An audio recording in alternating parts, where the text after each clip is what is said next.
You've been a Democrat since you were a kid, but is there a political issue that you've changed your mind about? Oh, a lot.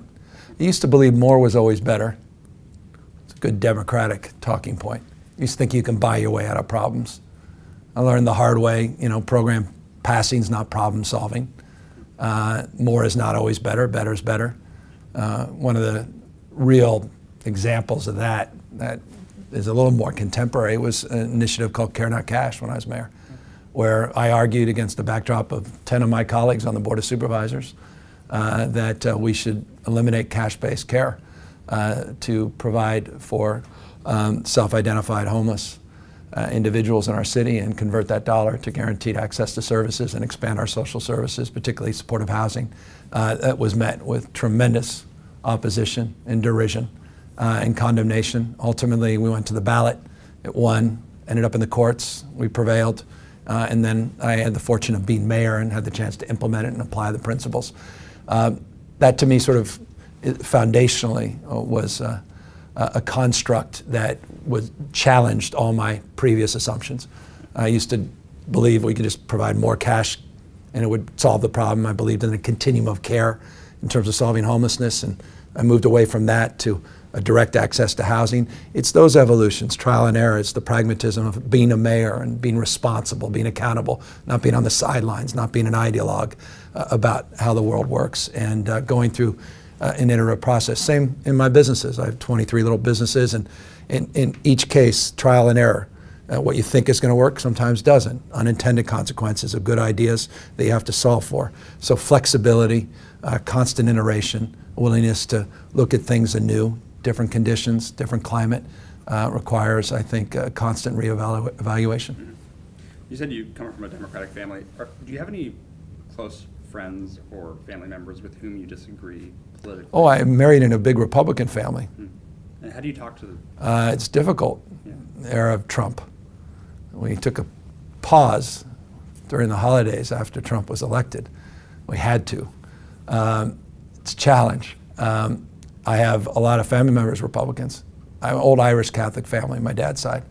The Moen side of the family, love them. My cousins have very strict, anti-choice, pro-life, Paul would say. We get into it, and I think it's very healthy. I've always loved that. I'm inspired by ideas wherever can find them. I'm a pragmatist. Again, I think it's the entrepreneurial background. That's why I went on a bipartisan trip with a bunch of Republicans to Texas. Still paying a little residual price for that around here. People are still a little offended that I would indulge Rick Perry and spend time with folks that are at odds with here. But I'm not. I love that. I love the dialectic. Mm-hmm. Just change gears for a second. What's the most difficult thing you've had to do, either professionally or personally? Oh, raising kids. Not even margin of error. Right. It's intense. It's awesome. 2, 4, 6, 8-year-old. Balancing that, being a good husband, campaigning for governor, day job, business person, keeping it all together. Yeah. That's intense, but nothing substitutes for the work of a parent. I have an extraordinary admiration for parents, and I think we don't talk about parents enough. We don't talk about the importance of fathers. Democrats are terrible at talking about that. Nothing more substantive and significant in terms of addressing the issue of poverty, addressing the issues that vex us in our society than good parenting. And that's why I've been a champion for paid sick leave and paid family leave, because I think it's a developmental necessity, and I think our society pays a huge price because we don't invest in that. I want to ask you a question I've asked all the candidates who've come in so far. If you could recommend one book that every Californian could read, what would it be? Built to Last. Changed my mindset. There's a chapter around the tyranny of or versus the genius of and. It was a game changer to me. This notion it's one thing or another versus both and. It's a powerfully important book for businesses, but I think it has remarkable tenets as it translates to government and good governance. It's a management book. It's a book about best practices, a book about what makes organizations exceptional and what makes exceptional leaders. And it's not what you think. It belies a lot of common thinking. And it really was an impactful book over the course of my business life as well as my political life. As a matter of public policy, can you give me an example of how that would? Well, I mean, a classic example, the easiest example is environmental stewardship, ability to grow your economy and reduce your greenhouse gas emissions. The notion you can hold two things in your hand at the same time. We live in a world, and I imagine we're going to have this conversation around this table, where you're either for something or you're against it. I don't see that world. I just think those are, and forgive me, there's a laziness saying false choices, but you can hold two things in conflict at the same time as you advance those perspectives. And I think that we've proven that in a number of different areas, and no greater example than that than environmental stewardship and economic growth. You've talked in the past about your dyslexia. How has that changed the way that you... It's the reason I'm sitting here. It's the greatest thing that's ever happened to me. Really? I am not linear in my thinking. I can't compete in that lane. I struggle with reading. That's why no one lends me a book, because I underline every single word. Otherwise, I can't read it. I have to print everything out. But once I read it, underline it, and then I put it in 8.5 by 11 sheets of paper. You can see the back of my car. There's 100 of these things stacked up. The bell rings in my mind, and it becomes indelible. I capture those thoughts in ways that only dyslexics can, because you're forced to overcompensate. So you find different ways of seeing things. And my businesses, I think they only succeeded because of my dyslexia. We take risks where others didn't take risks. There's a creative energy to our approach. And I think I've taken a little bit of that in my politics. I'm willing to take risks. I'm willing to be bold. I'm willing to be out front on issues. I'm not cautious in that respect. I'm not reckless, but I'm happy to take risks. And I think that's a big part of growing up dyslexic. One more question, you have time? Yeah. Okay. What do you think the rest of the country gets wrong about California? I don't know. I mean, I think it's a really interesting question. I really haven't reflected on it. Everyone sees it from their own set of eyes. I mean, the vast majority of the country, I think, is inspired and enlivened by California. And then those that want to use California from a political frame and prism of negativity. And, I watch every night without exception. I'll watch Lou Dobbs and I'll watch Tucker Carlson. I need to watch them. And so every night it's the new, where the Tucker in particular is really going after California. And so San Francisco is just a bunch of needles on the street. California is a bunch of people here without documentation killing each other. So they get a lot wrong. But what they're doing is sort of, they're flaming their base. But I still think the vast majority in the aggregate of the nation and the world looks to California with remarkable, from a perspective of optimism and energy. I think they get more about us that's right than wrong. But our body politic today and Trumpism and what it represents clearly has a very subjective view of this state, and not least of which the Attorney General of the United States, who clearly advanced those views a few blocks away from where we're sitting a few weeks back. Can we get the amended answer to why you became a Democrat? Oh God, I can't even get that back. Can We're you good. talk about the moment that you went into politics? What about what in your background led you to go into politics? Volunteerism, internships. I worked for Leo McCarthy as an intern, despite my infamous comments saying I don't know what the lieutenant governor does. I intimately knew what lieutenant governor did because I worked for him, and worked on a lot of campaigns. And that's, it was his obligation. You had to do those things. You got involved, but mostly cause-driven, mostly environmental efforts. But that was my, my engagement with politics. Campaign trails, knocking on doors, quite literally making phone calls, licking envelopes for various campaigns, large and small, county supervisor campaigns, mayoral campaigns, not just statewide and national campaigns, congressional campaigns. And then my father ran for political office and fortunately lost, and was rewarded with a life worth living. I wasn't sure that he would have fared well in the body politic. He lost to Milton Marks. Everyone lost to Milton Marks. No one could beat Milton Marks because Milton Marks would be here before he was there, and then he would be here again. He was ubiquitous. and no one worked harder. But I never thought that was the place for my father. He had sort of an intellectual capacity that was better suited for the courts than politics, which I think would have eaten him alive. He's a little too idealistic about the world around us, and he's a justice guy, but I don't think he would have liked the ways of politics. So it was a good thing. But nonetheless, all those things are examples, right? There's a campaign commercial, not commercial, there's a postcard that was used on the campaign to promote his candidacy of me at 1 with my mother and my dad. The classic exploited photo of a young kid who didn't know why he was there, being used to curry favor politically by the unscrupulous campaign consultant that organized the photo shoot. But that's a vestige, perhaps, of the why I'm sitting here. Those things, you look back in your life, maybe one of the many reasons that I ended up in politics. Okay, well, thank you so much, and thanks for humoring us with that. No, you can keep your mic on. Oh, so it's been a tough year, so we're loving the bad weather. Yeah, that's a good mark. I'm recording, so you can start asking. Great. I love wonderfully beautiful weather. Forgive me. Yeah, now we're on record. Yeah, sorry. Well, welcome and thank you for your time and your visit to CALmatters.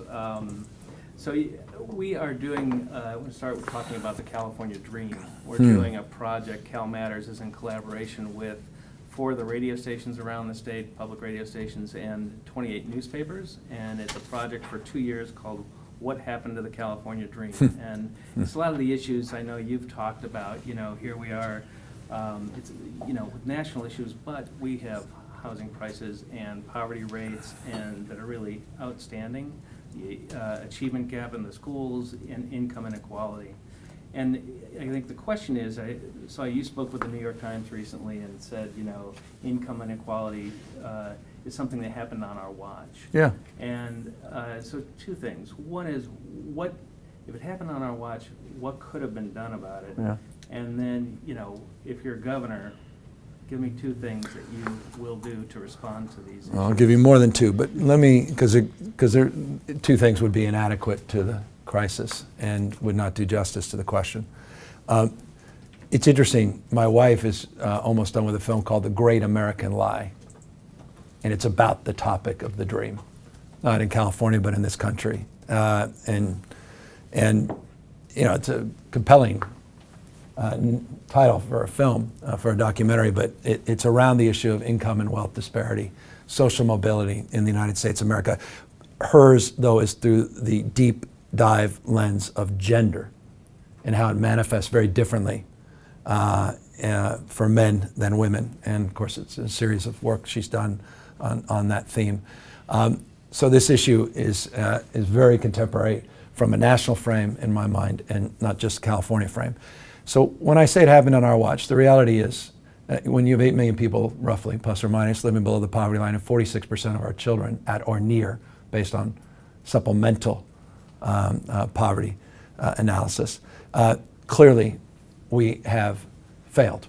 And this has been a trend line throughout most of my life, and increasingly is becoming a headline because of the gapping disparities that are best described from, I think, the perspective that Alan Kruger advanced them, which is the Great Gatsby curve. And I am concerned that we ain't seen nothing yet. The next iteration of technology, what's happening with IT and globalization and detonating at the same time, is going to make this perhaps the most vexing issue facing the next governor and governors all across this country, for that matter, leaders all around the rest of the world. And so this is the issue. Outside the existential issues around energy and climate change, the issue of income and wealth disparity is the issue. For me, I'm a Democrat that doesn't begrudge other people's success. I don't come at it from the lens from a redistribution perspective. I come at it from a pre-distribution perspective. What do I mean by that? I would argue the reason it's happened is that our interventions have come too late. You and others appropriately talk about the achievement gap. I don't. I talk about the readiness gap. People talk a lot and write about people being left behind. I think people start behind. I think the biggest mistake we've made is that we're triaging the problem. We're not addressing the root cause of the problem. The number one predictor of whether or not you're going to end up in the criminal justice system is the number of words you speak in kindergarten.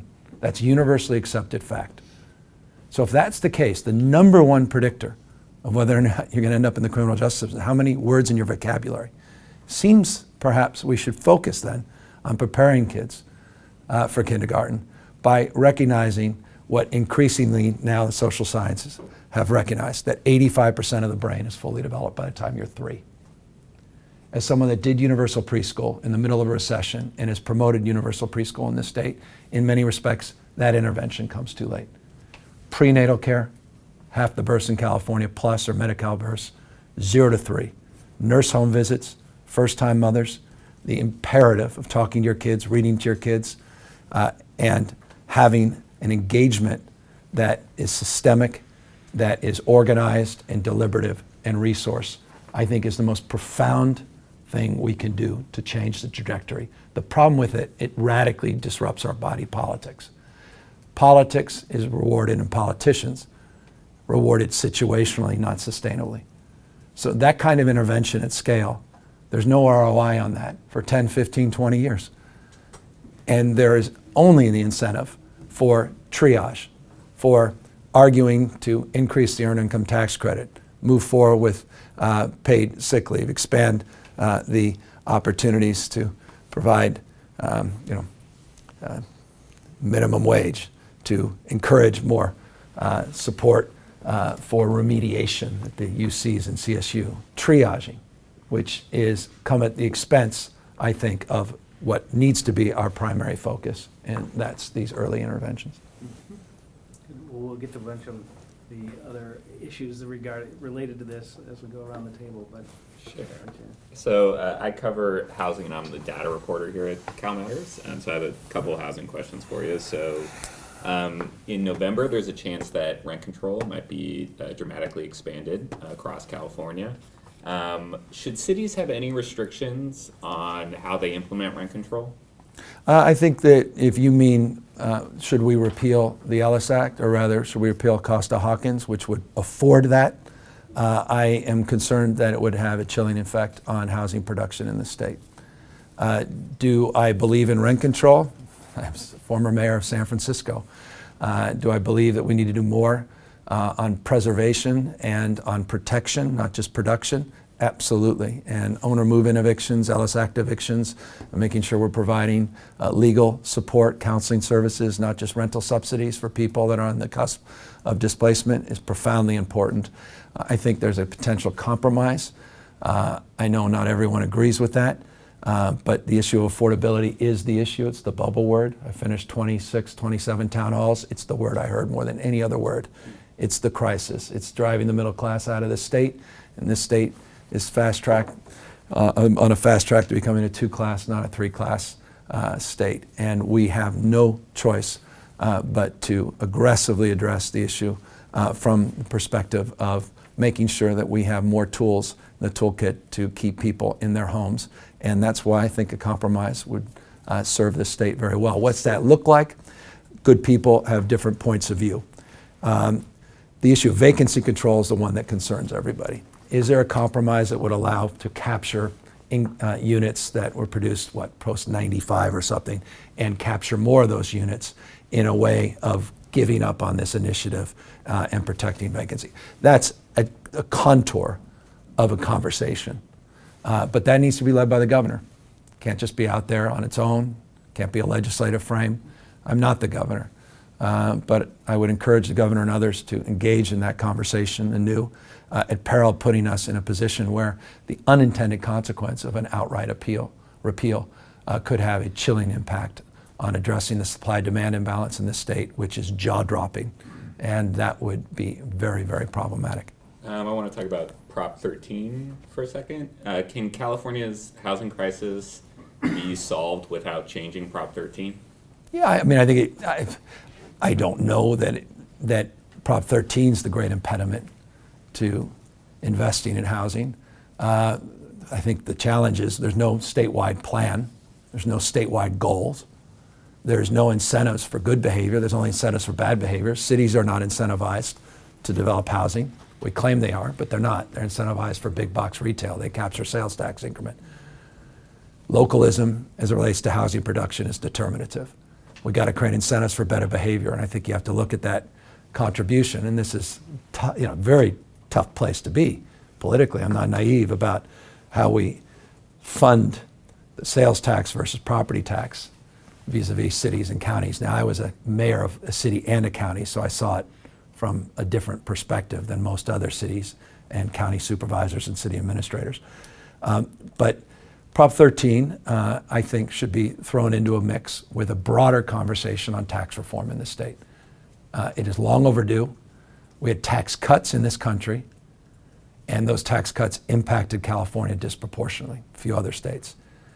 If anything that was served up by Trump, it should be the imperative now for the next governor to lead a tax reform conversation in the state that moves past the stale debate around Prop 13 and oil severance tax in isolation and look at the issue of volatility, which is our enemy. In order to change kind of the city's incentives on what to build, Yeah. does Prop 13 need to change on that? No, Or we can don't. you get around that? It's the right question, and looking at CSAC, and we'd have to look at League of Cities and look at different allocations in terms of how we prioritize. There's I imagine a lot of ways that we can reimburse accounts and move dollars around changing Prop. frameworks of realignment, but I would have to obviously engage in a much more nuanced conversation to confirm that. But there's a lot of creativity in terms of how we have, through subsidiarity and through Wilson's realignments in the past, how we've been creative in terms of how we allocate and fund our cities and counties. So I'm not equipped to answer that definitively, but I believe there's creative ways of solving it. And the last thing I want to get your thoughts on, you've said that you support the intent of SB 827, Senator Scott Wiener's bill that would upzone around. Yeah, then I read his Medium post and I realized I didn't know anything about his last 7 or 8 amendments. It's a work in progress. But look, you can't address so are the you issue. on board with the bill? You post those cannot, amendments? no, because No. he's amended it 3 or 4 times since I was asked the first question. And I imagine he may have amended it yesterday or the day before since you 2 asked nights the ago, question. yeah. And one thing I've learned the hard way is be careful when you align yourself with something you haven't read because it constantly is being amended. And so I'm not the beneficiary except of his Medium post. I have not read beyond his Medium post those subsequent amendments. That said, you cannot, I humbly submit, ever come close to addressing the issue of the supply-demand imbalance unless you focus on transit corridors. And if you're just going to give up on density around transit corridors, then you're not having an honest conversation about affordability. You're completely misleading people about it. And so what I like about what he's doing is forcing anew that conversation. McKinsey, in their deep dive analysis, they looked at 34 markets, housing markets. They define it as 34 markets in the state. I have an economic plan that defines 14 markets. Everyone has different variants on this. You have your 58 counties. I get it.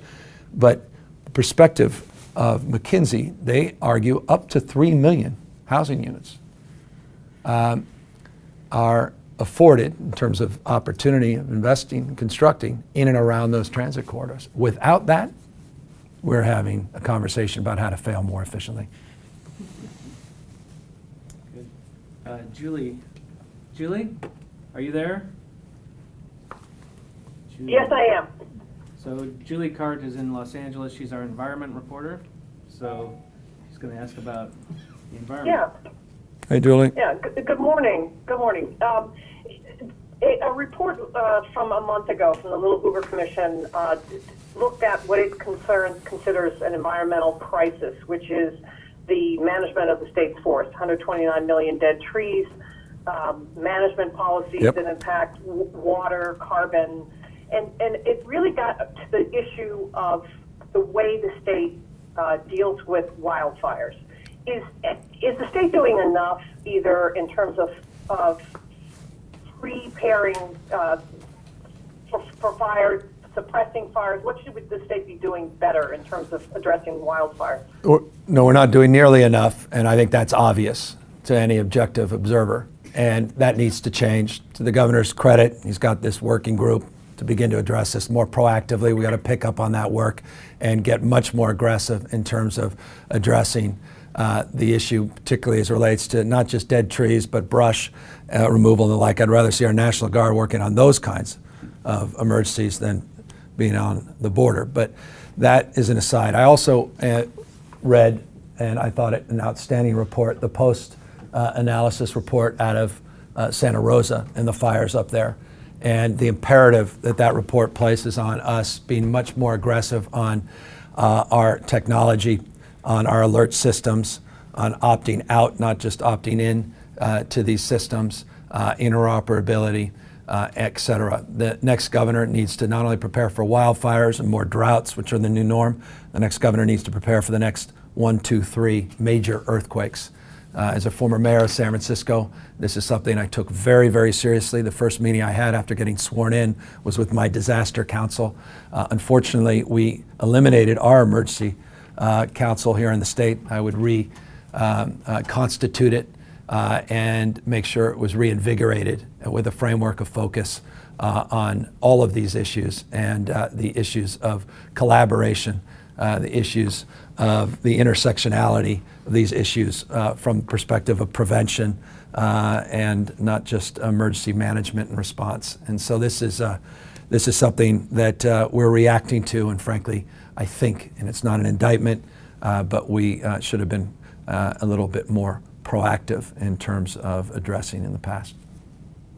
Yeah, you talk a lot about climate change, and it is a complicated issue that presents itself in with many short-term problems, but some are long-term or medium-term. It's hard to get traction on. The sea level rise is predicted to be rather dire in California. What would you do to prepare the state for rising sea levels? Well, we're doing it. I think this is an area where I'm really proud of the state and proud of its leadership. I chair, at least every other year, the State Lands Commission. I'm on the Ocean Protection Council, ex officio on Coastal Commission. There's a lot of good work being done on resiliency, a lot of good work being done on sea level rise, has been for years. It was actually a point for me of real surprise when I got here, because San Francisco, you will never remember this or know this, we led a big effort with public utilities commissions up and down the state around sea level rise as it relates to our infrastructure, particularly our sewer systems and the like, and the discharges out to sea and how it would impact that. We led a lot of national and international conferences around this issue, and I was hoping and anticipating I could be more valuable as lieutenant governor in those conversations, only to discover that the state was doing some really good work. And so we have to continue to do that work. We have to continue to work with our local partners all up and down the state. Beach issues, erosion issues, lack of sand mining. We shut down the Cemex sand mining plant out of concern of these issues. A lot of that work needs to be amplified by the next governor. Those best practices need to be shared up and down the coast, not of California, but the west coast of the United States, east coast, and with partners around the rest of the world.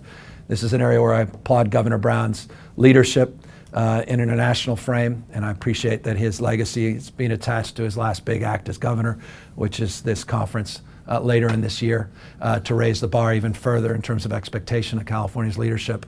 But this issue is, again, one that's very familiar to me, and you may also know in San Francisco, as I speak and we speak, there's an initiative, a bond to address the realities of sea level rise that have already arrived in that city, in and around the Embarcadero, and how it's impacting our Muni system and potentially BART today in these king tides. It's here, it's real, it's happening, and it's jaw-dropping in terms of costs, and so we cannot neglect it.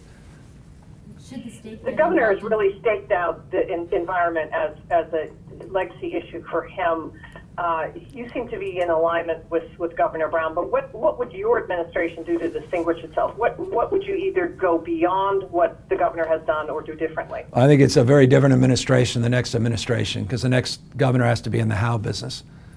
I admire and appreciate and applaud the governor's leadership on signing MOUs under 2 and Pacific Coast Collaboratives and encouraging to get to that 100% renewable goal, and we certainly applaud him for his leadership on extending cap and trade and the goal to get to a 40% reduction in our greenhouse gas emissions below 1990 levels by 2030. The next governor actually has to deliver on all that and promote getting 5 million alternative fuel vehicles out on the street is a wonderful thing. The next governor has to figure out how to do that beyond the 300,000 plus that exist today. This is very difficult, very challenging. The good news is I love this stuff. This is in my wheelhouse. It's a point of passion. San Francisco is the most aggressive city in the United States of America on all these issues, the highest green building standards in the country, the only local solar incentives in the country, the highest recycling rates in the United States, the first composting bans, plastic bag bans. We were very aggressive. We've got to double all local actions. We've got to make sure cap and trade is successful as we enter in the next iteration and getting into the fuel sector.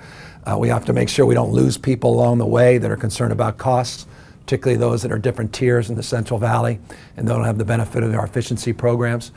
But I want to continue the momentum. It's a point of pride for California and Californians. It's an area of growth in terms of our economic prospects and innovation. And it's going to be very, very challenging. One should not underestimate, very challenging for the next governor to reach these goals. No state at scale, and remember, we're larger than 193 populations in the world. So you can say no nation at scale has ever endeavored to go as far as California is endeavoring to go in a very short timeline. And so it is going to require something very different than what has been required of us in the last 8 years. I'd like to ask you about the achievement gap. You mentioned it before, and I totally support where you're thinking on early childhood education. But what about the kids? What about today? Yeah. What about the kids who are in school, public school, while you're governor? How do you narrow the gap? We're doing it. Are we doing it? We're doing a lot. I mean, I like the healthy debate we're having at the CSU and UC, particularly at CSU, on remediation. I think that's important. That's part of it. We're finally having a debate around cultural competency, not just as it relates to those that are on the receiving end of an education, but those providing an education and making sure we have a more diverse profession and workforce. And we're making some progress in those respects. We're looking at summer Pell, and we're looking at strategies of renewed intervention as it relates to programs and promise programs that are part of addressing the achievement gap. But all of it's triage. It's difficult to do at the kind of scale it's required. To be clear, though, on where we're at right now, the NAEP scores just came disgraceful. out yesterday. We're 49 disgraceful. of 50 states. No, Disadvantaged kids. Thank so you. what do you do to help them? Yeah, we're all of the above and doubling those interventions. But I'm of the opinion. But which interventions? All of we're the. talking about higher ed. Oh, well, that's right. And all this it bleeds down into, the promise programs are bleeding down into our K through 12 education system, doing more to prepare people for A through G, addressing the issue of making sure that they have degree maps that make sure the classes they're taking are actually eligible for they should be. Well, and that's why I've got a preschool plan, and that's why I'm focusing on 0 to 3. And all of these things, these are sort of cradle to career frameworks of engagement that are all part and parcel of the solution.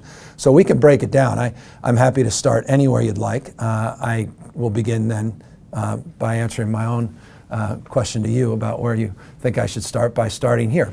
I think you start with what we did in San Francisco that I want to do in 1,025 school districts in the state, and that's a kindergarten to college framework, which it creates a mindset. I always believe once a mind is stretched, it never goes back to its original form. If you're going to get serious about a college-going culture, that's not a middle school intervention or a high school intervention. That begins by applying to kindergarten and getting a college savings account. San Francisco is the only city in the United States that's done this. We achieved it without any general fund support. I want to achieve this in every district in the state of California. I told you of my passion around 0 to 3 in preschool. That becomes, again, part of the foundation, part of the infrastructure for building and addressing the achievement gap. I believe in full service community schools. I believe you have to bring the social context into the schools themselves. I believe in adolescent mental health. I believe in comprehensive arts education. I believe in finding ways to fund those partnerships at the local level along the lines of what we did in San Francisco through this partnership we call Partnership for Achievement. And we've laid out a vision for full service community schools to begin to address these issues in a much more systemic and substantive way. I believe in promise programs. My definition, everyone's got a different promise in this state, is about those middle school interventions and creating college pathways, counseling services, and making sure we're addressing some of these achievement issues that they begin to manifest. Obviously, A through G for African Americans and Latinos, we're not even close to where we need to be, and that obviously needs to be an imperative. Again, I believe the original sin on a lot of this is not doing enough to recruit a diverse workforce, and my biggest concern right now is 75% of the districts are having a difficult time finding teachers, 90% special ed. That's why the governor gave $100 million this year in the budget to address the special ed crisis. I'm concerned about our teachers. A third of them are older than me and are aging out, and I'm concerned that about a third quit within a few years. I know everyone wants to figure out ways to fire them, but they're quitting. And I really am concerned about the profession, and that's why I want to bring a different mindset in terms of engagement. So all of these things are sort of part and parcel of what we can do more and do better to address the achievement gap. But again, I don't think we'll ever do justice to it unless we focus on that brain development, 0 to 3, in the kind of way that will address the issue in a real, meaningful way. And just to be clear on the results in San Francisco, we've written extensively about Black student achievement in San Francisco. Yeah, it improved, but the gap didn't close. But improvement every single year. Top performing urban school district in California, improvement every year. The achievement gap did not decline, but nor has it in most old school districts. It's stubborn. So Black student achievement in San Francisco right now is the worst when you compare at a county level. Yeah, So I should what- run for mayor. I haven't been there in 7, 8 years, but God bless. It's inexcusable. I know. No, this is a crisis, and that's why I have a different approach. Now, good people can disagree, and we can tweak the mixtures, and we can talk about all the things that, and I read every report. I read your work on these small little programs we have, and or we can get serious about a Marshall-like plan of intervention, as I'm arguing for. And I didn't do that. Extensively about LCFF as well. Yeah, no, and that's part of it. But LCS is part of it. I mean, what? And, a couple years ago it was $334 per pupil more. I don't know, game changer? Okay, not really. I mean, important. I support LCFF. I support more transparency, and I think we have to be iterative and make sure those dollars are being accountable and used as they were intended, and I'm all for more scrutiny, and I'm willing to get under the hood a lot more perhaps than we currently are. But the program is just underway. Some districts About 5 doing... years underway. Yeah, well, I know some are more willing to, but I've been in politics perhaps a little longer than most, and I've seen that things don't happen as quickly as we'd like them to happen, especially tectonic plates like public education, 6+ million kids, and 1,000 school districts, independently elected school boards. So this is an experiment at scale that is a purposeful and noble experiment. But the LCAP process, et cetera, all that needs to be scrutinized. And I think the next year or two is going to require deep dive, no doubt, around accountability and transparency. And so I say amen to that, fair game of critique. But I'm not someone that's going to disrupt the application of its intent, because I think it's appropriate in every way. You've said that you think Cal Grant B needs to be increased in order to help college students that are struggling with living expenses. The gap there is pretty big, right? Like an average Cal Grant $1,600, and then we're looking at like $19,000 in non-tuition expenses. The Student Aid Commission estimates per year, and that's probably a lowball estimate. How much does it need to be increased? Yeah, How do you pay for it? Right, of course. The right questions. I mean, so it needs to be increased, period, semicolon. How? That's right. I mean, you can prioritize it in a budget. 22% of the budget's truly discretionary, so you got some limited choices. You got to invest in courts and our park system and social services, transportation, and UC, CSU. That's your discretionary budget. Everything people claim to care about government is in essence in that 22% outside the big ones. And so reprioritizing, reinvesting, because for me, we miss the forest for the trees when we talk about tuition, because tuition is a relatively modest part of the overall price. It's the full cost of attendance that we have to address with equivalency in terms of our efforts, and Cal Grant B goes deep into that. I've been working hard to hold the line on tuition. I've failed every year. This year we succeeded in delaying it. We'll see if we fail in May. but I'm working hard. I think the original sin on all this is withering state funds, and I would significantly increase the investment in higher education. And by the way, the governor can do that today. With all due respect, we have the resources today to do that. No doubt in my mind.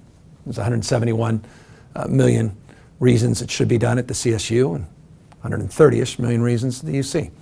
And that wouldn't even just address the tuition, it would advance our graduation initiative and go beyond that 18% where we were 2 years ago in 4-year graduation rates at the CSU and move to March over a 5-year period to double them. So I would encourage that of the legislature, not just the governor. They're pointing fingers at the governor. It's two to tango.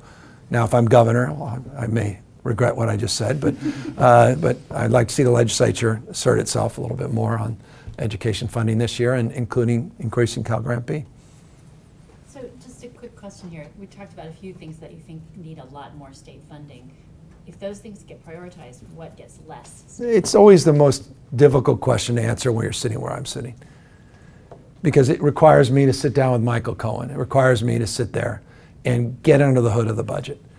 And nothing frustrated me more when I ran for mayor than my inability to answer that question. Yet when I became mayor in the middle of a recession, with a recession that impacted counties more than cities, of which I was a county, a budget was about the size of LA's, interestingly. We were able to do universal preschool. We were able to do universal health care.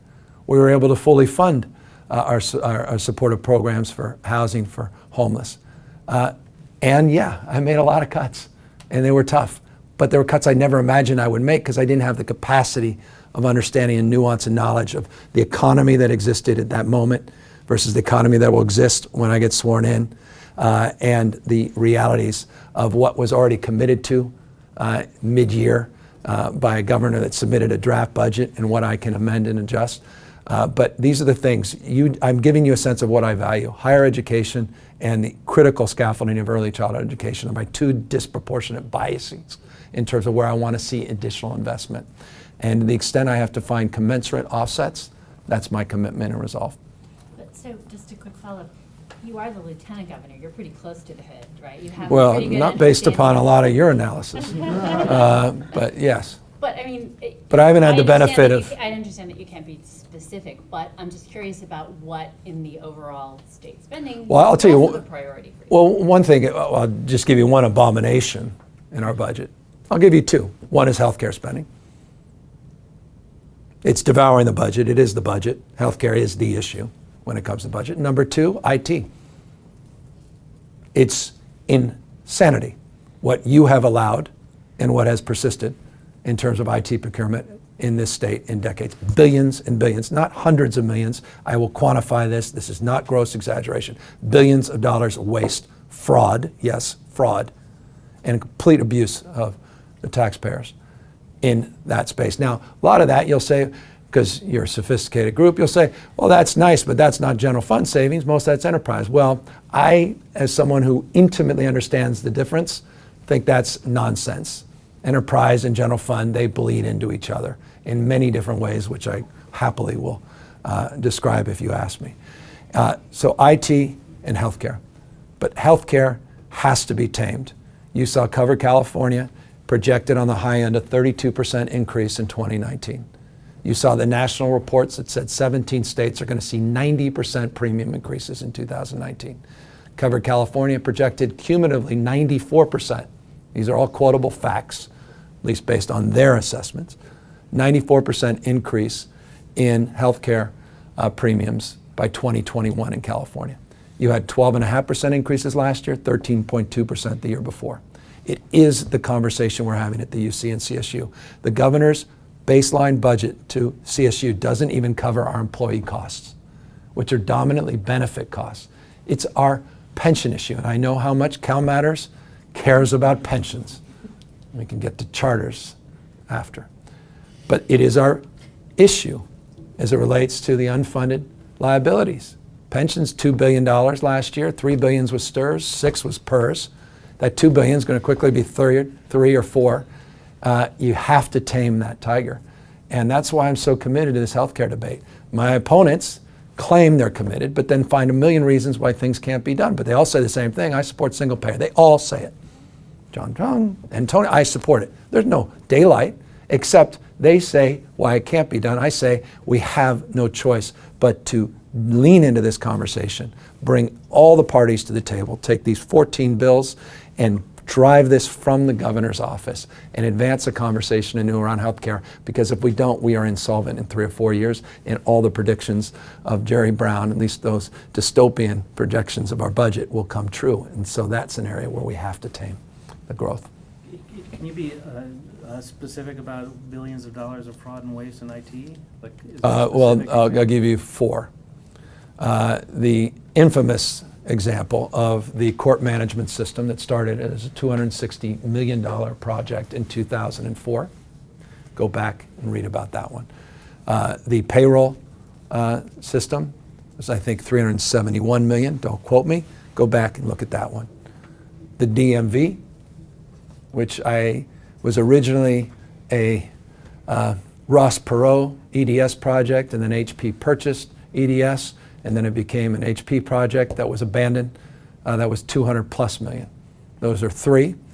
And the 4th escapes me, forgive me, but 3's not bad. Probably 3 times better than anyone else could have come in and talked to you about. Yeah. So you've answered our single payer question. I wanted to ask you, you did a piece in Medium about mental health care. Yeah. And how far are you willing to go to compel treatment for severely mentally ill people? John Byrne and I used to go out like this, Laura's Law. I support. I think you have to, it's a tough issue. It's a civil liberties issue. It's the toughest issue. I tried to tackle this as mayor. I couldn't get my Board of Supervisors to come along.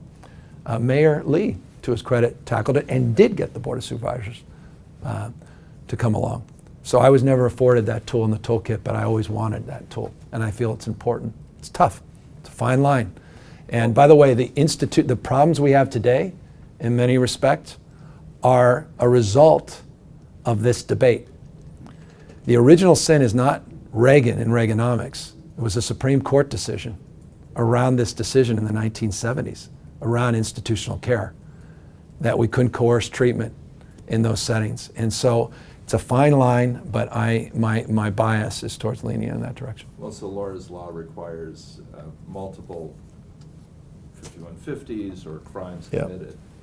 Many people never will commit a crime, yet are severely mentally ill. Are you willing to That's why cross that bridge? it's a nuanced issue. I'm open to argument. I'm interested in a conversation anew around this, and I'm giving you a bias where I'm leaning. But conservatorships, as it relates to how we deal with financial security of individuals that are constantly in and out of the system, 5150'd, and we put out a brain health plan. I refer to this in the context of brain health. Only 24 counties out of 58 have any comprehensive mental health services. It's predicated on first episode focus. It's predicated on early intervention. We begin the plan by saying the focus is on preventing mental health before we punish mental health, and focusing on the fact that over half the incidences are identified before the age of 14, 75% before the age of 24. So it's a focus on screening, on prevention, intervention. The coercion side is on the back end. It's a point of our failure in the system. And so our focus is on prioritizing those interventions early as opposed to punishing and getting into these complicated conversations in the back end. You talk about tax reform, and you mentioned volatility being the enemy. What would you push for if your government? Got to broaden the tax base. It's tough. Now this is a wonderful conversation you're supposed to not have when you're a candidate, because there's no upside. If I should take the advice of Governor Brown to talk about other things. But let's talk about it. I know. I mean, look, the reality is, by some estimates, Think Long Committee, California Forward, they estimate, I don't know, I'm intuitively, not intellectually, and forgive me, intuitive is a lazy excuse. I don't believe it, but 85% by some estimates of our economy is not taxed, by their estimates.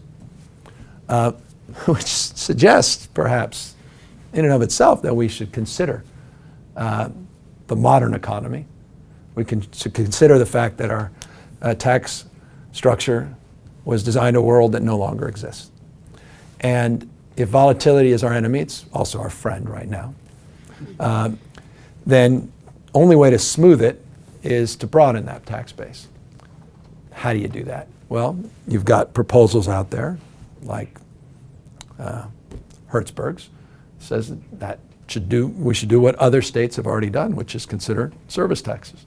That's great, unless you're one of those industries impacted by it. You're an accountant, you're a lawyer, you all of a sudden say, hold on, what about Prop 13?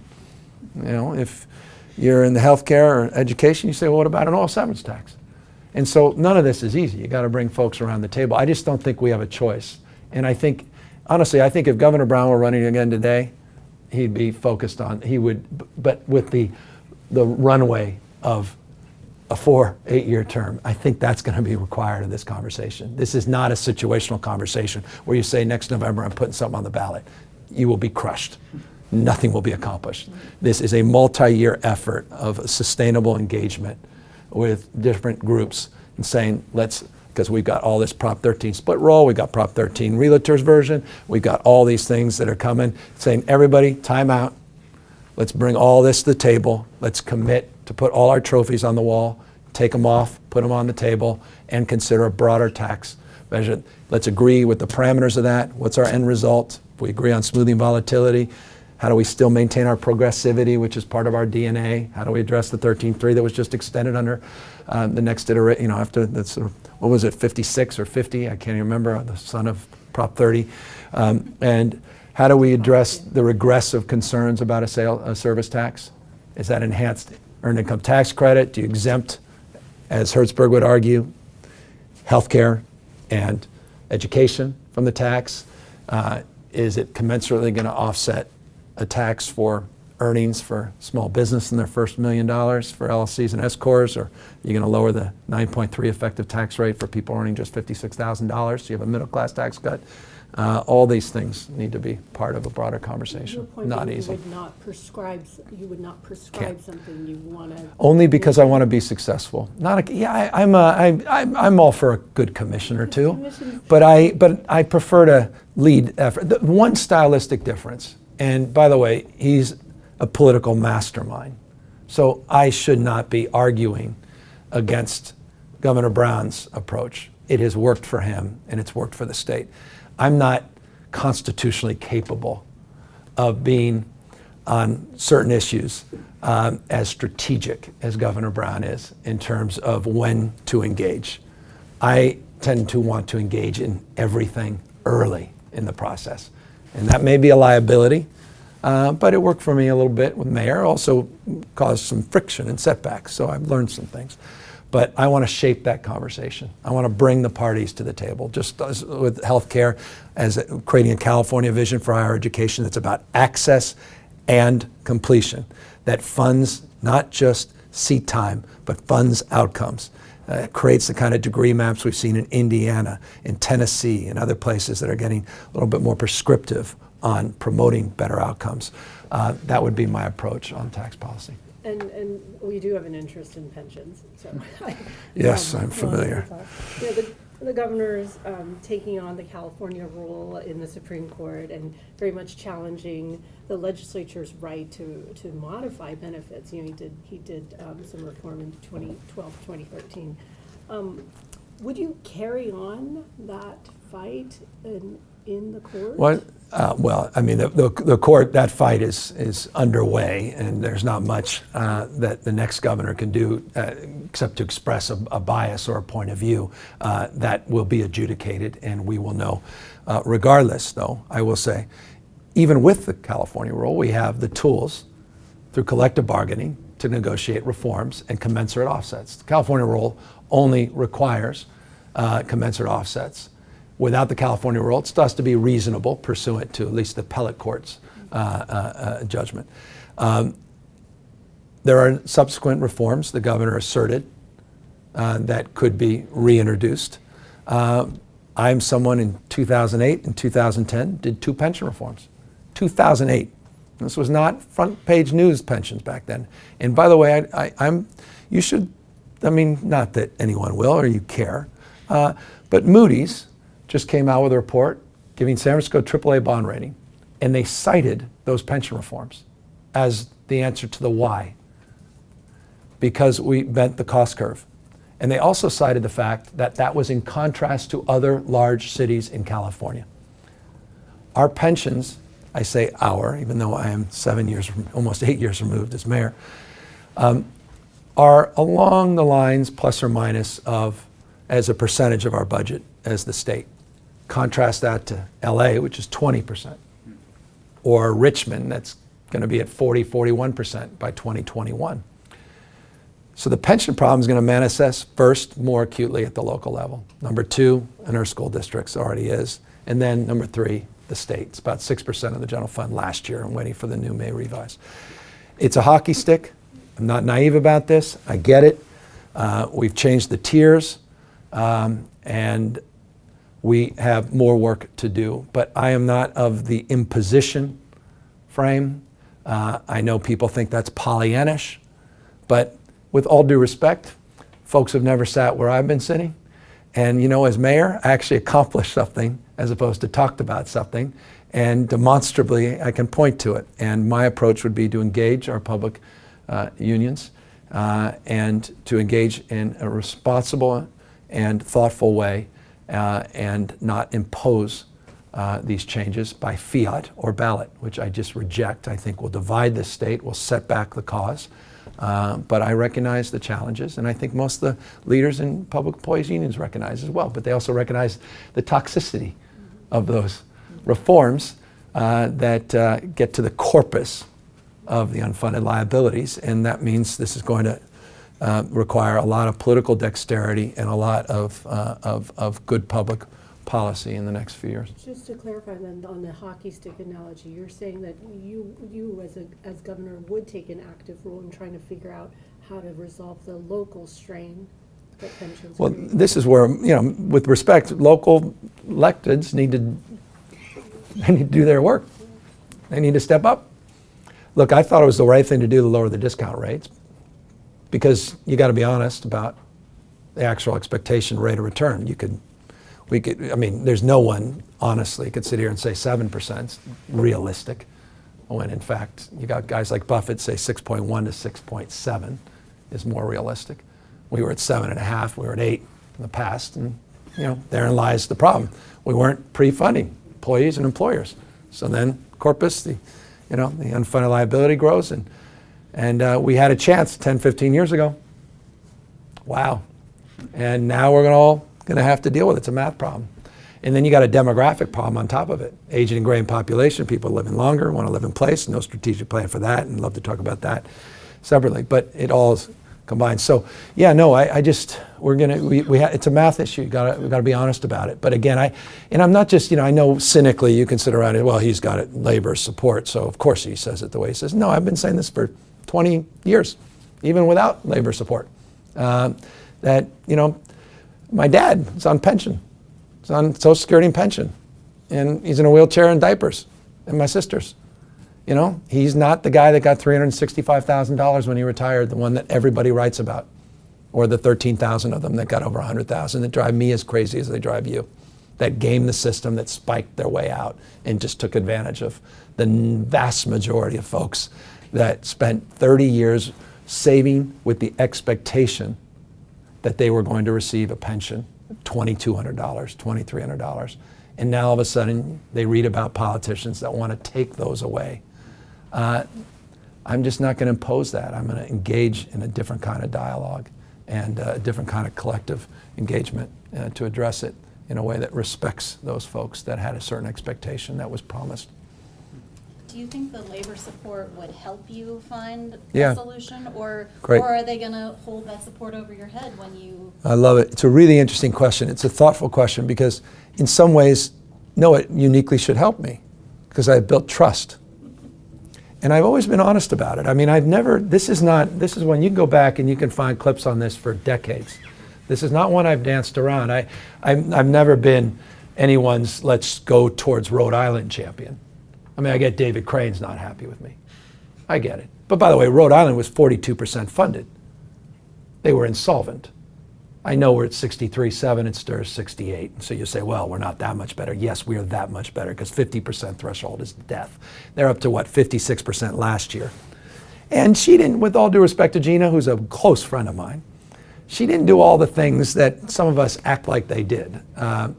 There were different tiers, there were different strategies, and there's different considerations on COLAs that have a relationship to rate of return. They're only, and it's also the size of Larkspur, California. Apologies, please remove that. But I get it. And David's a friend, and I really do. I engage him on this all the time because I want to be sophisticated on this conversation. I understand the difference in cash-based and accrual-based counting. I understand that. I get it. I understand, what we've done wrong, and I understand, what Governor Gray Davis did, but also what 23 Republicans did. 23 out of the 32 Republicans that supported what Gray Davis did in '99. So when I get moralized by all these Republicans, I'm like, really? All due respect. And I also think Governor Brown did a lot more than he gets credit for. And so, again, I don't know, forgive me for belaboring the point. It's tough, it's not easy. I think we do have a relationship of trust. I think it allows me the opportunity to engage where there is not naturally friction. And I hope we can navigate this in a thoughtful way, because one thing I know, this bull market went through the roof and our unfunded liability also increased as the bull market increased. So it's complicated. Moving on, there are, I want to ask a couple of justice questions, and one Thank kind you. of ties into the labor issue and has to do with Just because you just wrote this long article that you want to give justice and talk about the 27 states that have some form of transparency that we should follow suit, which I would agree with. Someone did his homework. Thank I you. see. I read your work. Yeah. So, what do you think about the influence of police unions in the state capitol, and what needs I won't to go change there. in terms of? I won't go there. I'll just go to the policy. solving the problem? Policy needs to amend, needs to evolve. I'm of that opinion. And the fact that Brian Marvel even showed an openness to Skinner's bill is encouraging at PORAC. And I would encourage that conversation and moving in that direction. Your report was really helpful because you did a lot of the research, frankly. A lot of us weren't afforded ourselves. And so it's really, I'm really intrigued. I already sent out my staff. I want to learn more about those 27 states that have some form and what exactly they're doing, and what we know what we're not doing. And you made that a point very compellingly. But we have to lean into this. On the independent investigation side, this is something in the past that I've supported. This is something that I promoted as lieutenant governor when Ed Lee called me and asked that I reach out to Attorney General Kamala Harris and work with the DA in San Francisco, George Gascon, on some police-involved shootings.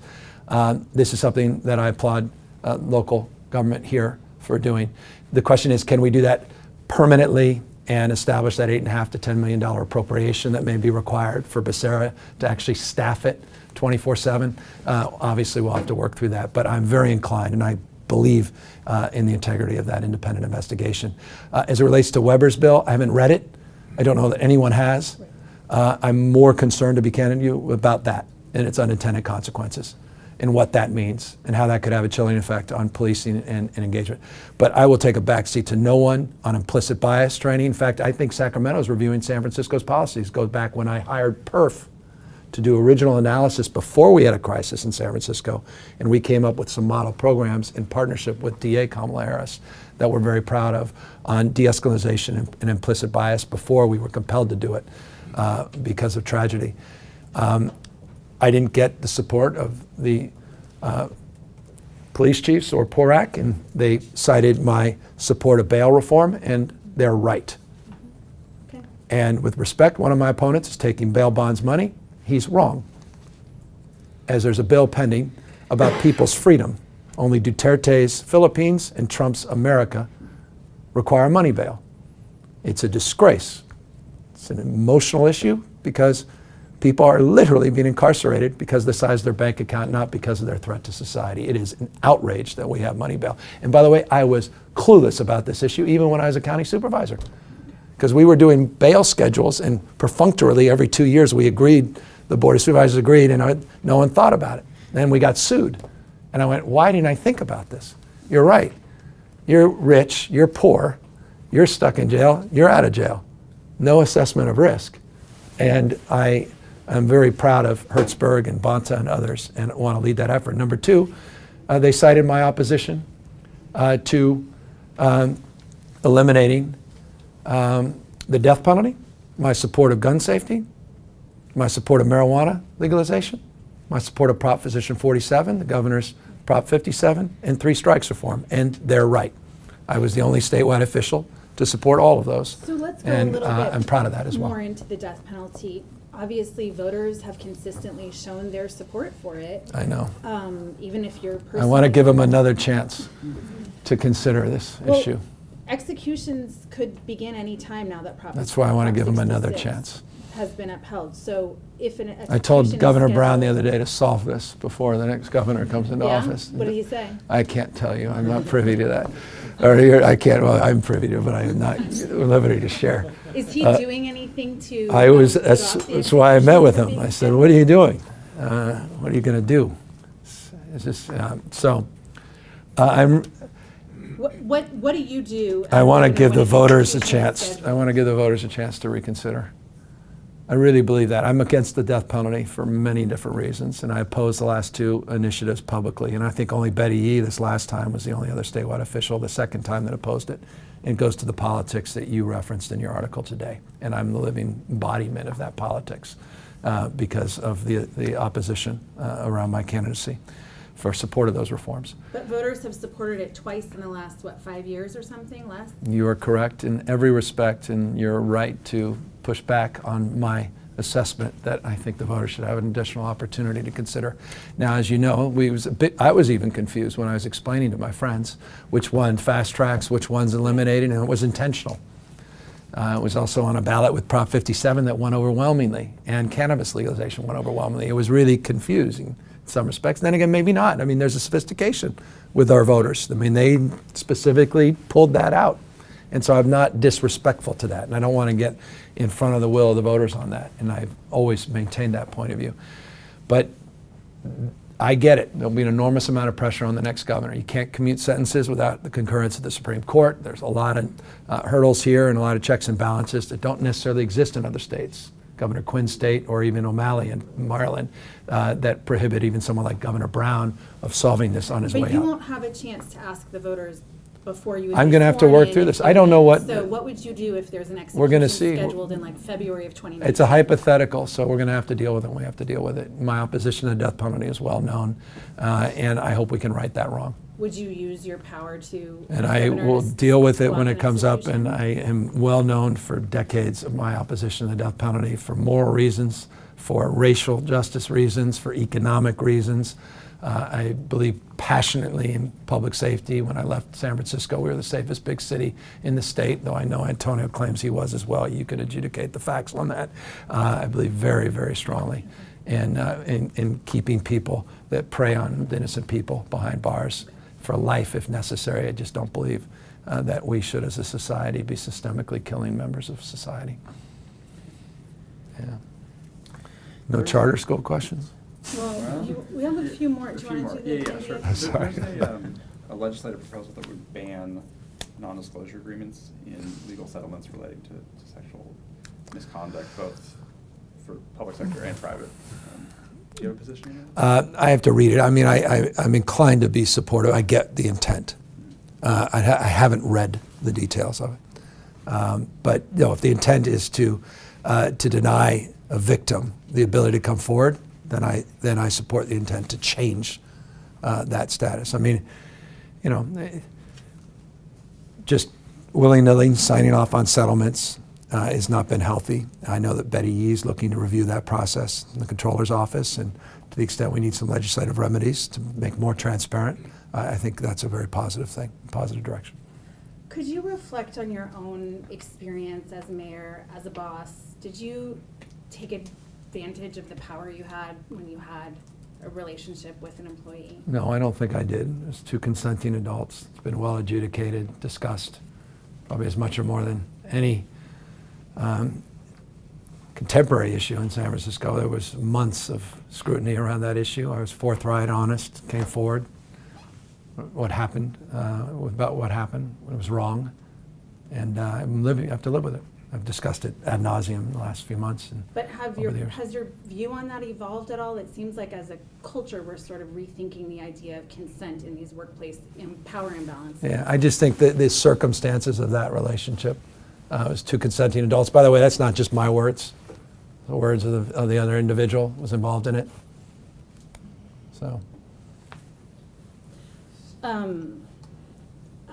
One other thing, I asked all the candidates in this race to share the endorsement questionnaires that you've been completing as you seek the endorsements from various interest groups. Ask me any questions. Yeah. So will you I know. share those? Just ask me every question, and I will answer every question. But shouldn't Californians get to see the answers you've given to groups that have their particular issues I think that a lot they're of going to be lobbying on? at a there's state not. level? I did 26-7 town halls in order to afford Californians the ability to ask me anything. We're doing town halls virtually, so you can ask me anything. I'm doing editorials. I can spend the next 2 hours with you if you'd like. Ask me anything on any topic, and I'm happy to be transparent So about then it. why not just share the answers I'd just you've given? rather to give you the groups? raw, unvarnished, actual answers that do more than just 3 sentences that could be taken out of context in a questionnaire and give you the totality of a response, which is what I think you deserve more than the framework around a questionnaire with a yes-no without any context to why it's a yes or a no, which I don't think necessarily serves anybody. Do those questionnaires amount to kind of a contract between the interest group and the I know a candidate ton of filling them. out? A ton of them have put them out there, so none of them are particularly confidential. Some claim they are. A lot of the endorsements were not even questionnaires; they were videotaped, and that's healthy as well.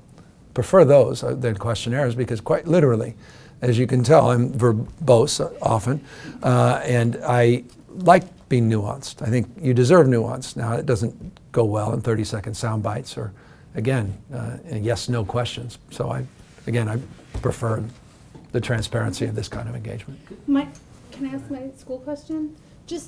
I'm interested, I'm a parent as well, and my views on education have changed a lot from being a reporter who covered schools to being a parent whose kids are in schools. And I'm just wondering for you, has your views about educational policy changed as a parent in your experience of raising your own kids?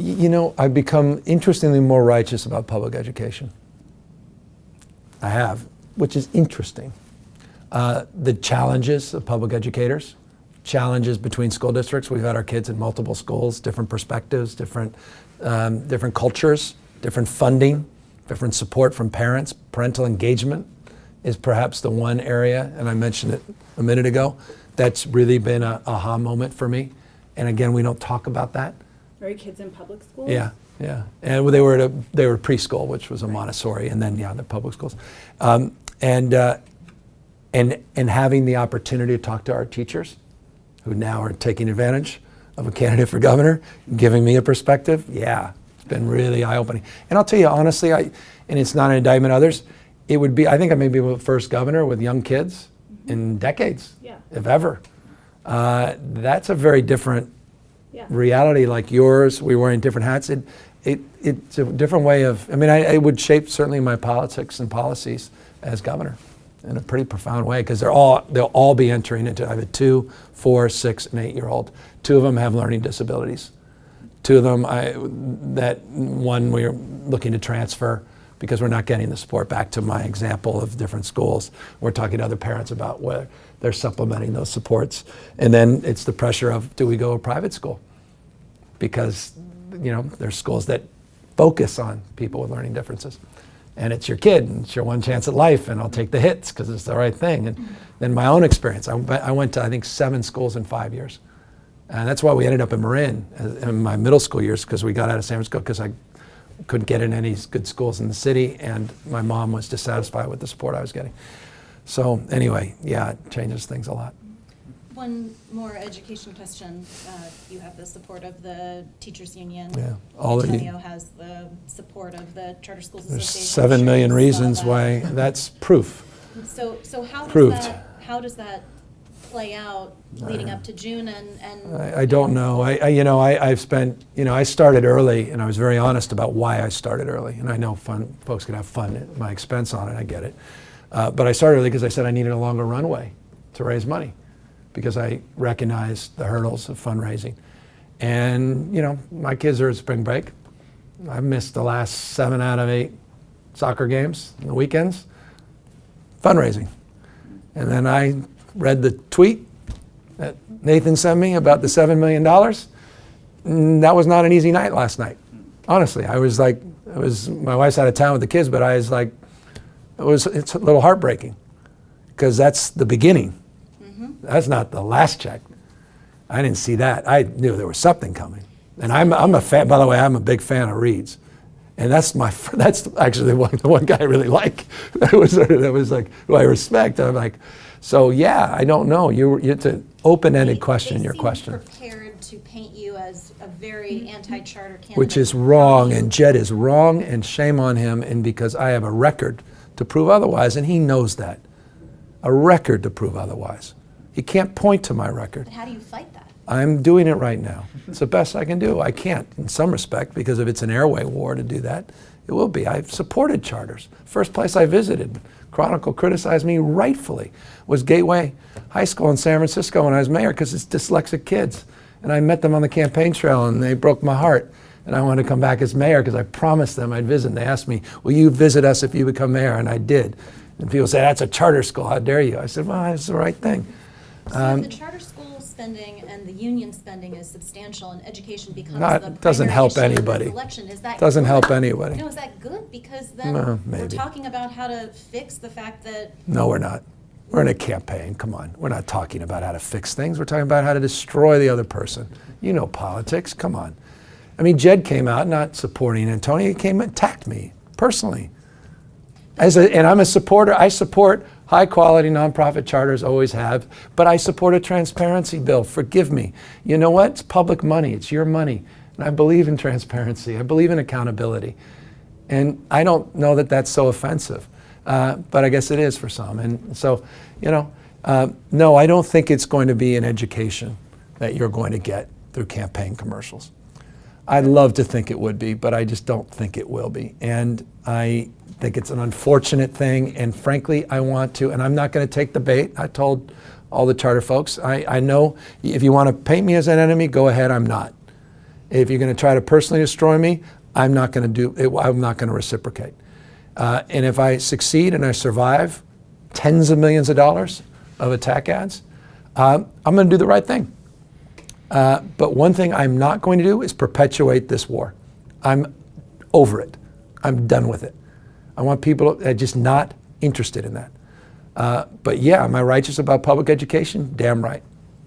Am I concerned about public school teachers being demonized? You better believe it. And I said that before CTA endorsed me. And by the way, they didn't endorse me when I was mayor, and I was saying the same thing. And I don't like it. And did I support privatizing 50% of the unified school district in LA? Absolutely not. And you know what? I'm proud that I didn't do that. But my opponent did. And so I get why they're enthusiastic about him. Even the person that proposed that pulled back on that. It would have ended public education, not just in LA, in this state. I really believe that. That's not good public policy. And so I didn't call the teachers for a holy jihad on our teachers, quote unquote. So yeah, we see the world with a different set of eyes. And he's being rewarded, I guess, for that behavior. I think it's bad behavior relative to public education and public schools.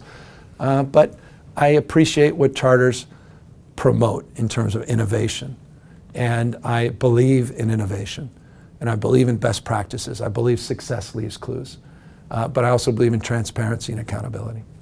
Quick clarifying question. Please. You're talking about single payer. Oh, yes. People use the term and mean different things. Yes. by it. So when you endorse the concept of single payer, do you support not giving anyone an option but to participate in a single payer, or do you allow people who are wealthier to have health concierge? Yeah, the Medicare Advantage version of single payer, Exactly. which is a single payer system, which ironically Antonio's on. It's just interesting, I think. I may be the only one. Okay.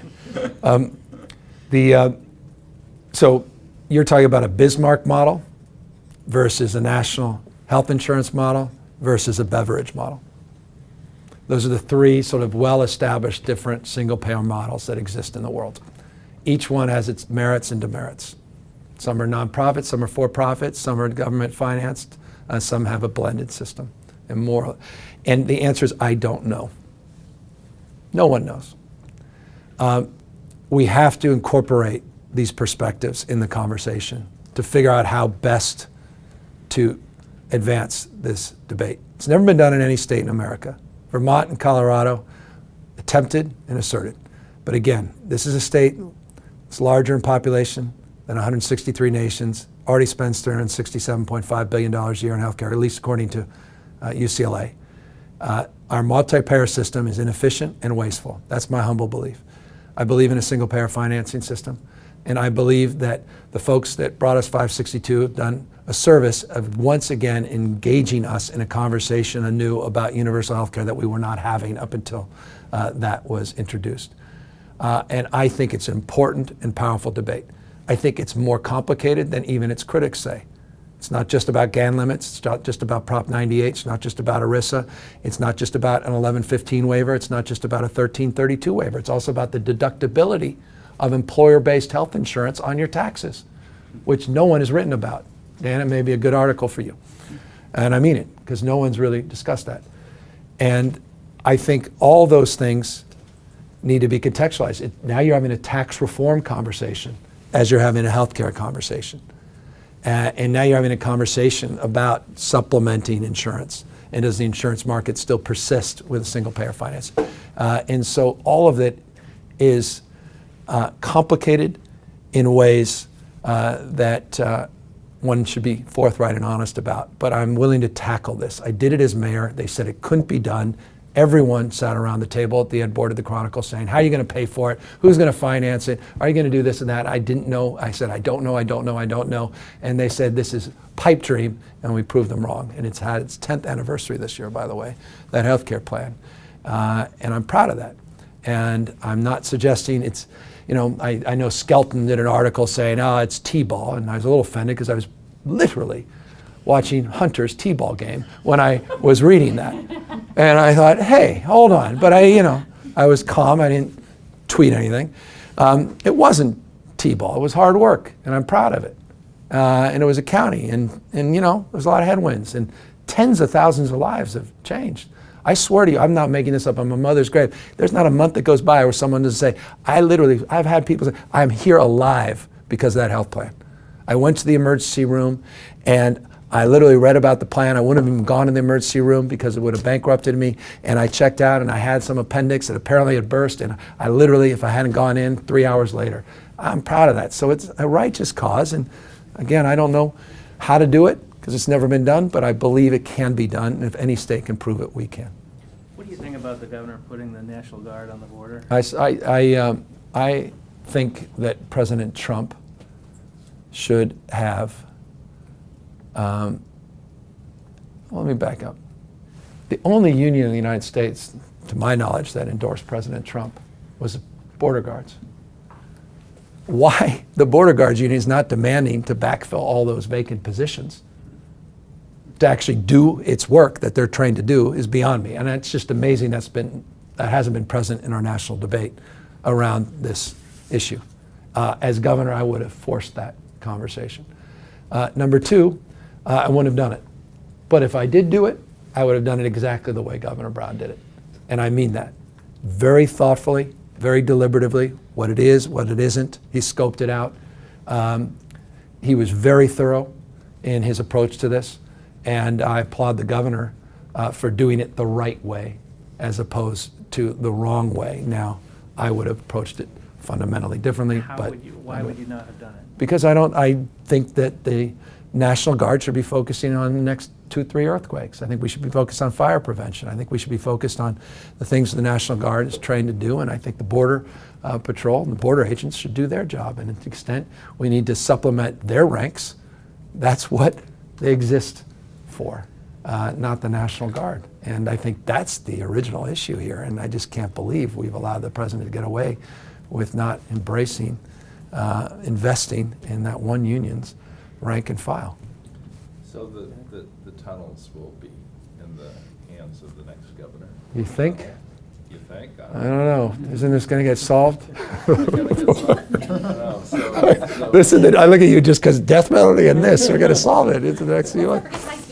I'm just a lieutenant governor. Right? So what's your position on the tunnels? I've really scrutinized this. My natural inclination, as you know, born and bred, Bay Area resident, you had to really prove to me the necessity. And in the absence of my inability to identify an alternative, the issue of conveyance has to be on the table. It does. And that's a difficult place for me to land on this. So you're supportive of? I think conveyance has to be on the table. I think if we walk down the path of 2 tunnels, we're in litigation and no project. I think if we focus on building consensus and a compromise and advance some of the early principles that we were embracing when I was mayor, working in partnership, because remember I was running the PUC for the region with Daryl and others when they were talking about co-equal goals and addressing 67,000 acres, not just 30,000 acres of marsh and wetlands. And we can build consensus around that. I think that's the better approach, and that would be the approach I would pursue.